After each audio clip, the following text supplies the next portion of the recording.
Bun găsit, dragi prieteni ai Sfintei Scripturi! Continuăm studiul nostru biblic în această seară cu un capitol din Cartea Numeri, capitolul 20, doar un singur capitol în această seară, intitulat Intimitate greu de împărtășit. Și mă gândeam, cred că ar fi fost un capitol care nici n-ar fi trebuit ca să apară în Sfânta Scriptură, dacă altcineva în afară de Moise ar fi fost scriitorul. Și spun lucrul acesta pentru că în interiorul capitolului vom găsi o gafă care l-a costat foarte mult pe Moise. Așa, la primă vedere, vom vedea că nu este o greșeală atât de flagrantă, dar cu toate acestea, cui i-ar place să se afișeze nu numai apropiaților, ci unei întregi lumi cu gafele lui. De aceea, de obicei, noi ascundem greșelile noastre, ieșim cu ceea ce este plăcut. Vom vedea tot în capitolul de astăzi o durere a marelui profet Moise de a-și înmormânta, de a-și plânge atât sora cât și fratele. Vom vedea niște tratate de înțelegere ale evreilor cu edomiții, un popor din perioada aceea care era destul de puternic, tratate care nu prea au dat rezultate. Iar la sfârșit vom concluziona, avem pentru astăzi 7 concluzii. Întrucât este un singur capitol, mi-aș dori ca să îl citim pe toate cele 3 registre, pentru că el este secționat de către mine în 3 registre, să-l comentăm puțin, pe urmă să reluăm întregul capitol într-un mic rezumat, după care să fie concluziile. În luna întâi a ajuns toată obștea fiilor lui Israel în pustiul Sin și s-a oprit poporul la Kadesh. Și a murit Mariam și a fost îngropată acolo. Iată că sora lui Moise, Mariam, care era mai mare decât dânsul, cea care a avut grijă de Moise atunci când mama lui Moise l-a lăsat pe apele Nilului, a avut grijă ca acel coș să fie direcționat către casa lui Faraon. Și în felul acesta Moise, primii 40 de ani, a viețuit în casa lui Faraon ca și când ar fi fost copilul lui Faraon. Iată, Mariam moare. Acolo însă nu era apă pentru obște. Unde? La Kadesh, unde a fost îngropată Mariam. Și s-au adunat ei împotriva lui Moise și a lui Aron. Când aveau vreo problemă, tot timpul Moise și Aron erau vinovații. Și blestema poporul pe Moise și zicea: O, de-am fi murit și noi când au murit frații noștri înaintea Domnului. La ce ați adus voi obștea Domnului în pustiul acesta, ca să ne omorâți și pe noi și dobitoacele noastre? Și la ce ne-ați scos din Egipt? Ca să ne aduceți în acest loc rău, unde nu se poate semăna și nu sunt nici smochini, nici vite, nici rodii și nici măcar apă de băut?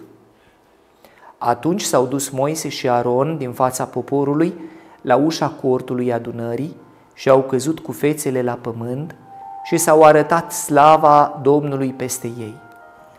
Și a zis Domnul cu Moise, și a grăit Domnul cu Moise și i-a zis: Ia toiagul tău și adună obștea, tu și Aron, fratele tău, și grăiți stâncii înaintea lor și ea vă va da apă. Și le veți scoate apă din stâncă și veți adăpa obștea și dobitoacele ei. A luat deci Moise toiagul din fața Domnului, cum poruncise Domnul, Și a adunat Moise și Aron obștea la stâncă și a zis către obște: ascultați, îndărătnicilor, au doar din stânca aceasta vă vom scoate apă? Apoi și-a ridicat Moise mâna și a lovit în stâncă cu toiagul său de 2 ori și a ieșit apă multă și a băut obștea și dobitoacele ei.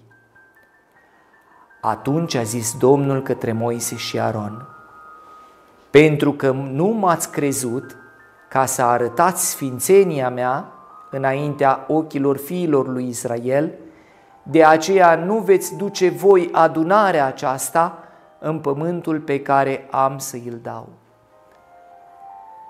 Acesta este primul registru din acest capitol 20 și vedem aici greșeala oamenilor atunci când duc lipsă, apoi greșeala lui Moise. Veți zice, care e greșeala lui Moise? Cine este scriitorul acestei cărți? Moise. Ei bine, a cosmetizat-o Moise destul de frumos, ca să nu pară greșeală. Greșeala oamenilor se vede de la o poștă. Poporul blestema pe Moise și zicea: la ce ne-ați scos din Egipt? Aș dori ca să vă spun un lucru, un amănunt foarte important. Dacă până în episodul trecut am fost în al 2-lea an de pustiu, deja suntem în al 40-lea an de pustiu.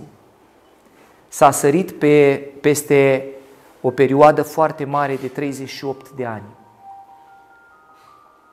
Veți zice, bun, dar cum s-a sărit așa o perioadă de mare și deja se termină călătoria lor prin pustiu? Ce s-a întâmplat în acești 38 de ani? Dumnezeu a promis poporului că niciunul din vechea generație nu va intra în țara făgăduită de dânsul din pricina păcatelor pe care le-au comis în lanț.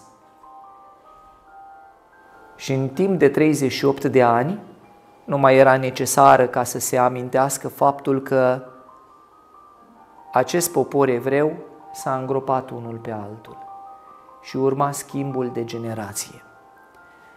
Însă iată că a trecut 38 de ani și evreii tot nu și-au scos Egiptul din suflet. I-a trebuit lui Dumnezeu doar o singură seară și în câteva ore vreo 2 milioane de oameni au fost scoși din Egipt. Și iată că e nevoie de 40 de ani ca evreii să-și scoată Egiptul din suflet. Și ori de câte ori dau de greu, își aduc aminte cât de bine trăiau în perioada egipteană. Moise s-a rugat împreună cu Aron, s-a rugat lui Dumnezeu. Și Dumnezeu le-a vorbit și le-a spus: vreți ca poporul să se liniștească? Îi zice lui Moise: ce să facă? Ia toiagul și adună obștea. Ce să facă cu toiagul? Să adune obștea. Spuneam că toiagul era în loc de sceptru. Toiagul era semnul puterii. Cu toiagul în mână, Moise era stăpân. Ia toiagul, să te simtă poporul că tu ești conducător. Și ce să faci cu toiagul? Adună obștea. Tu și Aron, fratele tău. Și apoi du-te la munte și ce să faci la munte? Grăiți stâncii. Vorbește-i stâncii. Și ea va da apă. Îl vedem pe un Moise în vârstă de 120 de ani, care ia toiagul, adună toată obștea, îl cheamă și pe fratesul lângă dânsul, se urcă pe un bolovan mai sus ca să fie văzut de toți oamenii și începe să spună, să vorbească oamenilor: ascultați, îndărătnicilor, răzvrătiților, ascultați la mine. Oare pot eu să scot apă din stânca aceasta? Unde este aici Dumnezeu? Apoi a ridicat Moise mâna și a lovit în stâncă cu toiagul său. Și nu a lovit odată ca o greșeală, a lovit de 2 ori, adică era destul de mânios și multă apă a ieșit și au băut obștea și dobitoacele ei. Dar vedeți, cu toate că Moise a greșit în fața poporului, Dumnezeu nu l-a pedepsit. Ar fi putut Moise să lovească și de 50 de ori cu toiagul și minunea să nu se fi întâmplat. Dar Dumnezeu i-a promis că va ieși apă din stâncă. Mergem la planul 2. Înainte de a citi următoarele versete, pe hartă ar trebui ca să vedem unde ar fi trebuit ei să ajungă. Planul 2 este vorba despre tranzitarea Edomului, un regat al Edomului despre care am citit că în perioada aceea era destul de dezvoltat. Era o civilizație destul de puternică. Ei bine, evreii erau singurul popor mai cunoscut în zonă care migrau din loc în loc. În capitolul 33, vă spun acum ceva dinainte, care vom face mai târziu, în capitolul 33 ne sunt relatate localitățile prin care ei au trecut, la fiecare localitate în parte. Capitolul 33. Și am numărat 37 de localități. Au cam făcut pelerinaj puțin și au cam campat așa. Dar vreau să spun că în ultimul an au fost 8 localități în care ei, plecând de la Kadesh de aici, au mers până să ajungă aproape de Ierihon. Ei bine, aici la Kadesh, vedeți, este chiar la granița, acesta cu negru este Israelul de astăzi, țărușul acesta. De aici, de la graniță, au plecat după ce Moise și-a înmormântat sora. S-a apropiat de regatul Edomului și aproape de Iordania de astăzi și de zona în care sunt munții din Petra, un canion din Iordania. Acolo au încercat să intre și să nu străbată tot canionul din Iordania, ci au încercat cumva ca să meargă pe unde le este lor mult mai bine și mai ușor. Însă vom vedea care este reacția Edomului. Aici undeva în canion, și deja v-am și spus reacția Edomului, undeva în canion se consideră că ar fi unele din mormintele evreilor atunci când ei au trecut pe acolo.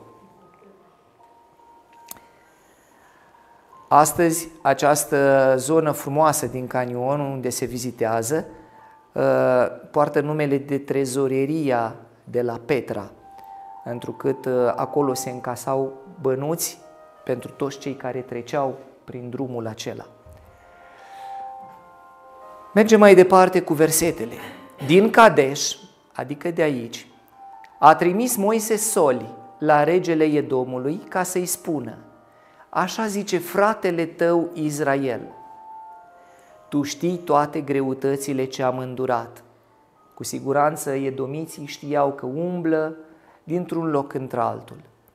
Părinții noștri s-au pogorât în Egipt și noi am pribegit în Egipt vreme multă, dar egiptenii ne-au făcut rău nouă și părinților noștri.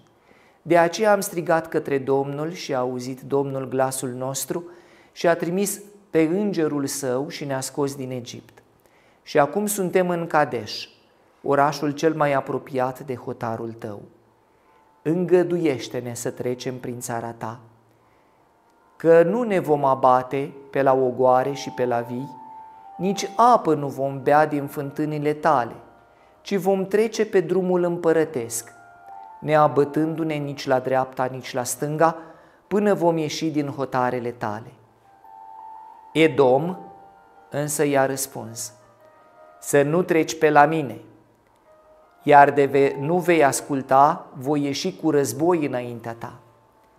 Zisuiau fiii lui Israel: vom merge pe drumul cel mare și de vom bea din apa ta, noi sau dobitoacele noastre, îți vom plăti. Vom trece numai cu piciorul, ceea ce e un lucru de nimic. Iar acela, adică țara regatului Edomului, i-a răspuns: să nu treci pe la mine. Și a ieșit Edom înaintea lui cu popor mult și cu mână puternică. Deci nu s-a învoit Edom să dea voie lui Israel să treacă prin hotarele lui Israel și Israel s-a depărtat de la el. Aici, pe această planșă grafică, sunt subliniate și îngroșate doar câteva cuvinte. Îngăduiește-ne și apoi să nu treci pe la mine.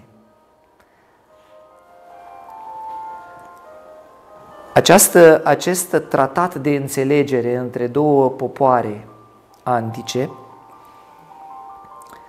se pare că este actualizat și astăzi la foarte mulți și din păcate și creștini. Îngăduiește-ne să nu treci pe la mine. Vom comenta mai târziu. Intrăm în registrul al treilea. După aceea au pornit fiii lui Israel din Kadesh și au venit toată obștea la muntele Hor. Iar la muntele Hor, care e lângă hotarele țării lui Edom, a grăit Domnul cu Moise și cu Aron și a zis: Aron va fi adăugat la poporul său, că el nu va intra în pământul pe care îl voi da fiilor lui Israel, pentru că nu v-ați supus poruncii mele la apa Meriba. Să iei dar pe fratele tău Aron și pe Eleazar fiul lui și să-i sui pe muntele Hor înaintea întregii obști. Să dezbraci acolo de pe Aron hainele lui și să îmbraci cu ele pe Eleazar fiul lui și Aron să se ducă și să moară acolo. Și a făcut Moise așa cum îi poruncise Domnul. I-a suit pe muntele Hor înaintea ochilor întregii obști. Acolo a dezbrăcat Moise de pe Aron hainele lui și a îmbrăcat cu ele pe Eleazar fiul lui. Și a murit Aron pe vârful muntelui, iar Moise și Eleazar s-au pogorât din munte. Văzând toată obștea că a murit Aron, l-a plâns toată casa lui Israel 30 de zile. În primul verset al acestui capitol am văzut cum Moise își pierde sora mai mare decât el cu 10 ani. Acum își pierde și fratele mai mare decât el cu 3 ani. Dar dacă în primul verset am văzut că Dumnezeu a vorbit prin Moise foarte puțin despre soră, iată că aici avem foarte multe versete în care Dumnezeu, de fapt, îi face un fel de înmormântare fastuoasă lui Aron, tot poporul plângându-l la poalele muntelui Hor. Mai mult decât atât, astăzi, pe muntele Hor este ridicată o sinagogă evreiască în cinstea acestui frate al lui Moise, în cinstea lui Aron, pe care de altfel Dumnezeu l-a iubit destul de mult, cu toate că în decursul timpului Aron a mai greșit. Dumnezeu l-a iubit pe dânsul și l-a iertat de păcate. Și iată că acum, chiar înainte de a intra în tărâmul făgăduinței, Dumnezeu chiar vrea să schimbe întreaga generație. Și rând pe rând pleacă mai întâi Mariam, acum Aron, și pleacă Aron într-un stil frumos, într-un mod frumos, cu oficierea unei slujbe fastuoase, sus acolo pe munte, impresionant. Moise îl dezbracă de hainele preoțești pe Aron și îl îmbracă pe nepotul său, pe Eleazar, arătând în felul acesta succesiunea de la tată la fiu. Aceasta este sinagoga, ce astăzi este pe muntele Hor, și muntele Hor, cu o vegetație luxuriantă, cam toți munții din Iordania și din Israel, cam așa sunt, golași. Și așa au fost și în vremea lui Moise. Ei bine, am văzut cum în registrul 1 moare sora lui Moise, am văzut păcatele lui Moise, și anume mânia și mândria, și de ce nu și uitarea. Haideți să-i găsim și cumva niște argumente logice lui Moise. Avea 120 de ani. Categoric. Nu arăta ca la 90 de ani cum arătăm noi. Moise era în putere. Gândiți-vă că oamenii de atunci trăiau mult mai mult decât noi. Și vedem cum Dumnezeu rezolvă minunea, însă Moise este pedepsit. Aceasta a fost în registrul 1.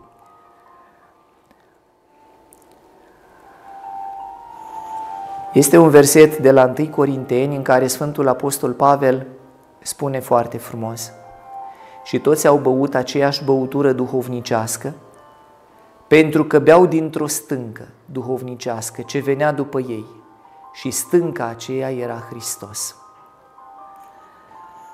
În capitolul 17 de la Exod am văzut acum câteva episoade în urmă că Moise, plimbându-se cu poporul prin pustiu, au rămas la fel fără de apă. Și la muntele Horeb Dumnezeu îl învață și îi zice: te duci lângă munte și dai cu toiagul în munte.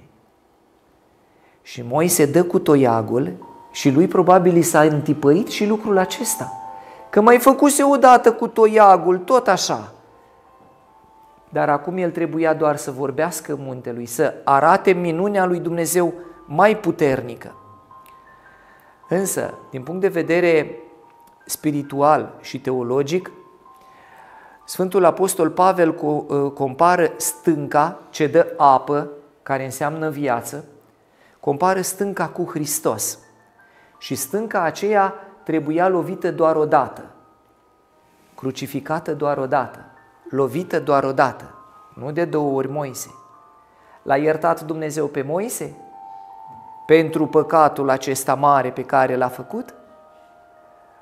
Pentru noi este mic, s-a mâniat și el odată. Era om. L-a iertat sau nu l-a iertat? Ba, l-a iertat, dar l-a pedepsit. Nu a mai văzut tărâmul făgăduinței. A primit pedeapsa. Vă dați seama, 40 de ani în pustie, visând la acel tărâm al făgăduinței și chiar el să nu intre, omul lui Dumnezeu. Registrul al 2-lea: îngăduiește-ne să nu mai treci pe la mine. Egoismul, teama de a nu fi deranjat, trece înaintea oricăror alte sentimente. Edom și regele său reprezintă lumea de azi, ce nu dorește să fie deranjată din propriul confort. Este frumoasă cererea lui Israel. Anunță că nu au nevoie de nimic. Vor trece numai cu picioarele, fără a se îndatora față de nimeni, nici câmpurile, nici viile pentru noi, afacerile vieții sau bucurile lumii, nici fântânile Edomului. Însă atunci când omul are răceală la suflet, îți spune nu și îți strântește ușa în nas. Registrul al 3-lea: cât de diferită este moartea lui Aron, despre care s-a spus mai dinainte.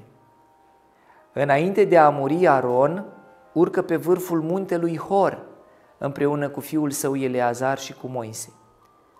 Acolo, în fața adunării, Moise îi dă jos lui Aron veșmintele preoțești și îl îmbracă cu ele pe Eleazar. O imagine impresionantă a transferului slujbei de la o generație la alta. Aron urma să fie adăugat la poporul său, dar lucrarea lui de mare preot trebuia să continue. Vedeți, niciun om nu este de neînlocuit, indiferent cât de mare, cât de generos, cât de implicat ești într-o lucrare. Fiecare dintre noi putem fi înlocuiți în lumea aceasta. Însă lucrarea impresionantă rămâne. Prima din concluziile acestei serii: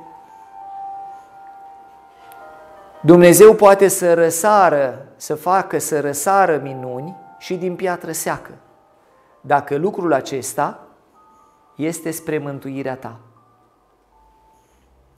În mijlocul deșertului, rămași fără apă, și cu toate acestea, dacă era spre mântuirea lor și a fost spre mântuirea lor și spre salvarea lor, Dumnezeu le-a dăruit apă.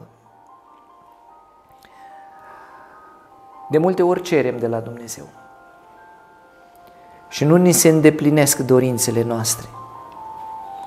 Însă, dacă dorința aceea nu este să se împlinească când vrei tu, Dumnezeu nu ți-o împlinește. Important este când vrea El să ți-o împlinească, să-ți fie ție spre mântuire. Odată cu trecerea timpului, fiecare dintre noi trebuie să progreseze și nu să trăiască în trecut. Am văzut un Israel care timp de 40 de ani a mers mânat și ghidat de Dumnezeu, hrănit de Dumnezeu, dar chiar când se intre în tărâmul făgăduinței, la fel de cârtitor. Adică ei nu au progresat cu nimic. Să nu treacă zi în viața ta fără să faci progres și pentru cele materiale, dar și pentru cele spirituale. Indiferent de situație, să ai echilibru în toate. Îndărătnicilor, oare nu pot eu să scot apă din stânca aceasta? Și a pierdut echilibrul omul lui Dumnezeu, Moise. Dar Dumnezeu l-a iertat, pentru că îl întâlnim în Noul Testament, la schimbarea la față, pe muntele Tabor, coborând împreună cu Ilie și închinându-se cu fața la pământ înaintea cui? Înaintea lui Hristos. Indiferent de situație, să încercăm să ne păstrăm cumpătul și să nu ne pierdem cu firea. Regatul Edom reprezintă lumea de azi, ce nu dorește să fie deranjată din propriul confort. Să încercăm să nu fim ca edomiții. Asumarea până la capăt a tot ceea ce faci, responsabilitatea ta. Spuneam că acest capitol, dacă ar fi fost scris de altcineva, nu ar fi apărut în Biblie. Pentru că Dumnezeu lasă și libertatea scriitorului. Și de ce spun lucrul acesta? A mai fost o situație în care un sfânt a gafat înaintea lui Dumnezeu. Un sfânt scriitor din Biblie. Știți cine? Cel care a scris Apocalipsa, cel care a scris o Evanghelie, Ioan, împreună cu fratele său Iacov, fiii lui Zevedeu. Și lucrul acesta ne este amintit de doi dintre evangeliști, de Matei și de Marcu. Dar Ioan nu zice nimic. Hristos le vorbea despre pătimirea Lui și le vorbea despre răstignirea Lui, le vorbea despre chinurile Lui și cum a treia zi va învia și se va duce în împărăția cerurilor. Și atunci Ioan și cu Iacov, împreună cu mama lor, l-a luat pe Hristos așa mai departe și i-au zis lui Hristos: Învățătorule, dacă te duci în împărăția cerurilor, să ne pregătești și nouă două locuri lângă tine, unul de-a dreapta și altul de-a stânga, să fim șefi peste ăia de mai încolo. adică șef peste ceilalți ucenici. Și atunci zice Sfântul Apostol și Evanghelist Matei că ceilalți auzind s-au supărat. Normal că s-au supărat. Bă, dar noi toți mâncam dintr-un castron, toți eram înaintea lui Hristos ca și frații lui și nu făcea nicio deosebire între noi. Ei bine, Moise și-a asumat gafa. Ioan a lăsat-o ascunsă. În schimb, despre gafa lui a vorbit și Matei și Marcu și probabil că Dumnezeu a considerat destul. Au vorbit 2, să nu vorbească 4.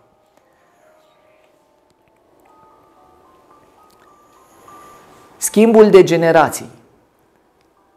O generație ce trebuie să clădească viitorul și bunăstarea celei ce va veni. Să știți că același lucru se întâmplă și cu noi. Tot timpul, și așa a fost și cu părinții noștri, ne-au ținut cu greu în școală, au încercat cumva ca să ne ridice și atunci dacă te-ai ridicat puțin peste dânsul, peste nivelul lui, părintele tău s-a bucurat.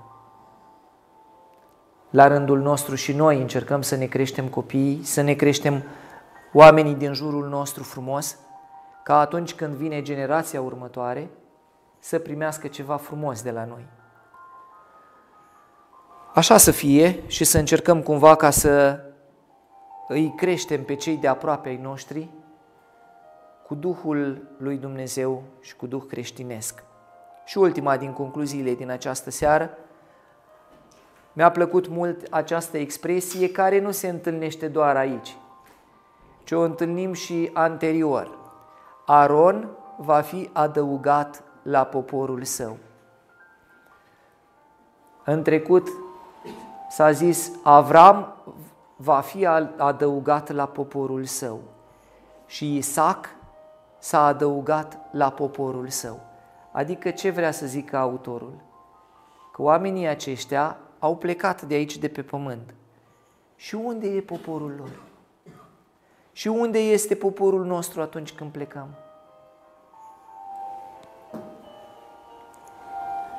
Sus în cer. Acolo o să te întâlnești și cu mama, și cu tata, și cu bunicul, și cu toți cei dragi ai noștri, pentru că suntem doar niște pasageri într-un tren al vieții. Și o să închid această seară cu o frază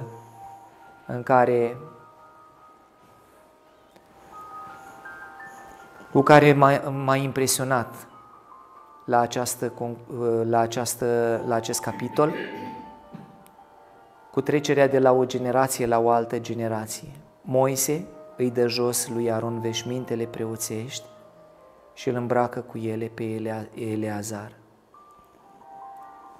În felul acesta ar trebui ca să ne creștem și următoarea generație a noastră.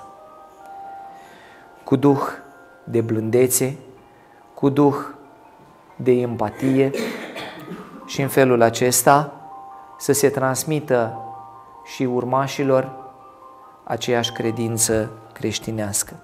Vă mulțumesc pentru atenție și vă invit cu mare drag și săptămâna viitoare la încă un episod din Biblia, scrisoare de dragoste a lui Dumnezeu. O seară binecuvântată!